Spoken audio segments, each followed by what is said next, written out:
Bien-aimés dans le Seigneur, Shalom.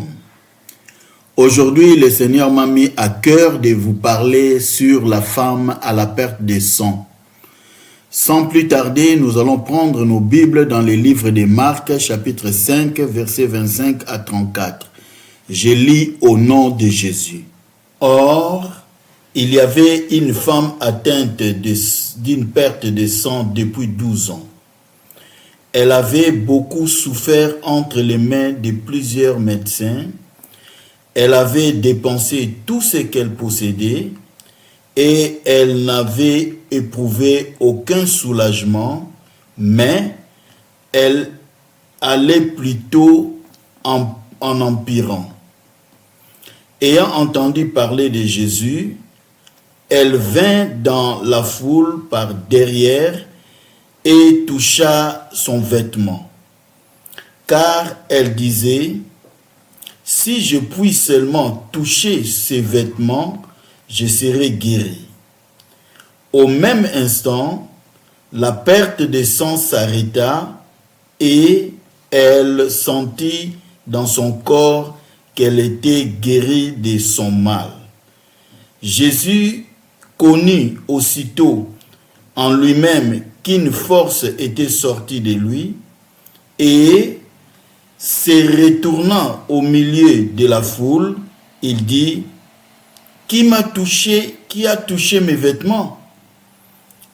Ses disciples lui dirent, « Tu vois la foule qui te presse et tu dis, « Qui m'a touché ?»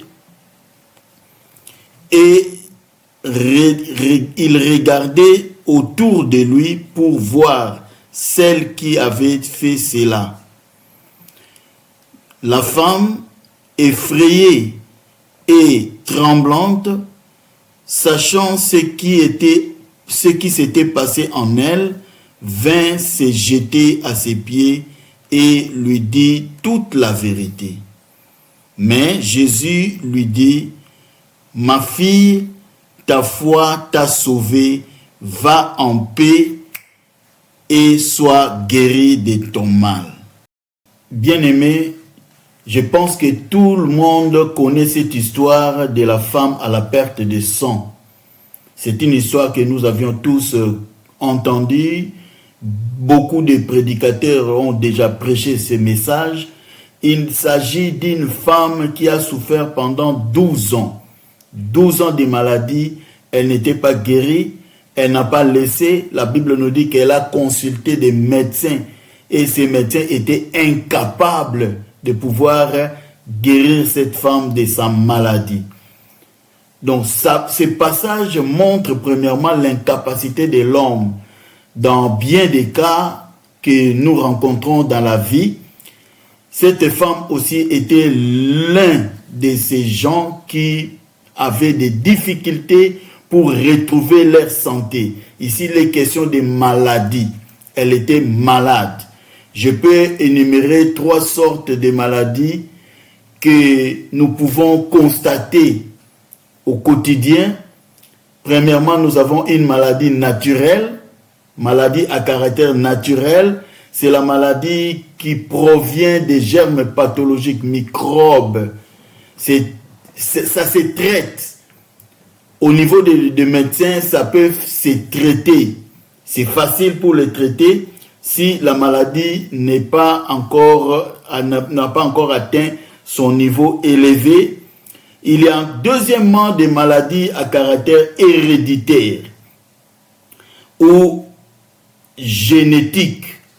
Ce sont des maladies qui causées par une anomalie au niveau de l'ADN. Cette anomalie est transmise de parents à enfants. Donc là, c'est une maladie qui vient de parents à enfants et c'est aussi une maladie qui est un peu difficile pour traiter et ça demande l'intervention divine. Et troisièmement, nous avons les maladies démoniaques.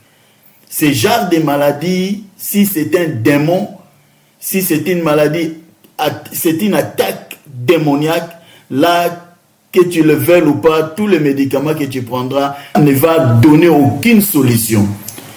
Mais ici, notre femme, on ne nous a pas dit de quel cas elle s'est trouvée. On dit seulement qu'elle était malade. Et les médecins étaient incapables de guérir. Des maladies aussi démoniaques sont incapables de guérir avec les médicaments. Voilà pourquoi Jésus-Christ est venu. Il est venu pour nous donner solution à toutes ces trois sortes de maladies. Avec le sang de Jésus, tu vas trouver la santé, retrouver ta santé, tu seras rétabli, restauré. C'est pour cela que Jésus-Christ est venu, comme il est écrit, par son sang, ses meurtrissures, nous sommes guéris. Alors, cette femme est venue parce qu'elle a entendu parler de Jésus. C'est à partir de là où je vais épingler mon premier point sur la foi audacieuse. Elle a écouté, on lui a parlé de Jésus. Ce qu'on lui a dit l'a poussée à se dire en elle-même, si je puis seulement toucher le pan de son vêtement, si je puis tout seulement toucher son habit, je serai guéri. Elle avait foi, elle avait confiance en Dieu. Elle savait que maintenant, avec cet homme, je serai guéri, ma maladie va me quitter et je serai rétabli, restauré. Voilà pourquoi elle s'est dit en elle-même, si je puis seulement toucher. Bien-aimé, laissez-moi vous dire une chose vraie. Si toi aussi, dans tes problèmes, dans tes difficultés, tu comprends que cette situation, je ne saurais pas réussir seul avec mes propres efforts, comme Jésus, l'histoire nous a montré ici que l'homme est incapable, l'homme n'a pas pu donner solution au problème de cette femme. La Bible nous montre clairement que nous devons avoir confiance en Dieu, tourner nos regards vers Jésus. C'est lui seul qui peut nous aider. Mais avant cela, la femme a renouvelé sa force au travers de la parole qu'elle avait entendue. Parce qu'elle avait perdu confiance. Elle avait perdu tout. Parce qu'elle a consulté les grands médecins de l'époque. Ceux qui étaient capables de transformer sa vie, de la guérir. Mais elle n'a pas trouvé solution à son problème. Voilà pourquoi l'acte qu'elle a posé de toucher la main de les habits de Jésus est un acte qui reflète une foi profonde et une confiance totale en la puissance de Jésus-Christ. Christ a une puissance. Il est venu pour nous sauver. Il est venu pour transformer nos vies, pour nous donner la vie. Alors nous sommes obligés de courir vers lui, de tourner nos regards vers lui. Parce que cette femme avait cru simplement au pouvoir de Jésus. Elle avait compris que Jésus serait capable de guérir, de la transformer. Voilà pourquoi elle a osé toucher les pans de son habit et elle s'est dit, je serai guérie. Au même moment, la Bible nous dit, le sang s'est arrêté. L'écoulement s'est arrêté. Aujourd'hui, je t'annonce la bonne nouvelle. C'est ton jour. C'est le jour où le Seigneur veut transformer ta vie. C'est le jour où le Seigneur veut te guérir. Le Seigneur veut mettre fin à tout ce qui t'a tourmenté, à tout ce qui t'a causé du tort. Toutes les malédictions générationnelles, les choses qu'ont commencé par nos grands-parents, cela a été transmis à nos parents et maintenant c'est nous qui vivons les mêmes choses. Non, dis-toi comme cette femme, non, non, je ne veux plus de cette maladie. Ça doit s'arrêter. Toute malédiction qui menaçait ma vie doit s'arrêter. Ça doit s'écarter loin de ma vie parce que je suis aujourd'hui au jour de ma vie. Le jour que le Seigneur a réservé pour moi, pour ma guérison, pour la solution à mes problèmes, pour la transformation de ma vie. Christ a dit qui m'a touché. Le Seigneur a besoin de ce genre de femmes aujourd'hui. Je ne parle pas seulement des femmes parce que c'était une femme qui avait manifesté sa foi en Jésus, mais aujourd'hui, nous tous, nous devons toucher le pan de son vêtement. Ceci veut dire la vie de prière, la méditation de la parole de Dieu. Nous devons saisir la parole. Tout ce qui est écrit, toutes les promesses que nous avons dans la Bible, ce sont des promesses qui nous concernent. Ça nous concerne nous. Cette femme avait entendu, je ne sais pas qu'est-ce qu'elle avait entendu, mais peut-être on lui a dit que le Sauveur, le Messie est venu. C'est lui dont les prophètes ont prophétisé dans l'ancienne alliance. Et il a compris, elle a compris que non, avec cet homme, tout va changer. Il est le médecin des médecins. Avec Jésus, ça ne rate jamais. Ça ne rate jamais. Tout ce que tu présenteras auprès de ce Jésus, le sauveur de l'humanité, tu auras la solution, tu auras le résultat. Le Seigneur va t'utiliser et tu seras l'exemple des autres personnes. Bien-aimés, ayons la foi.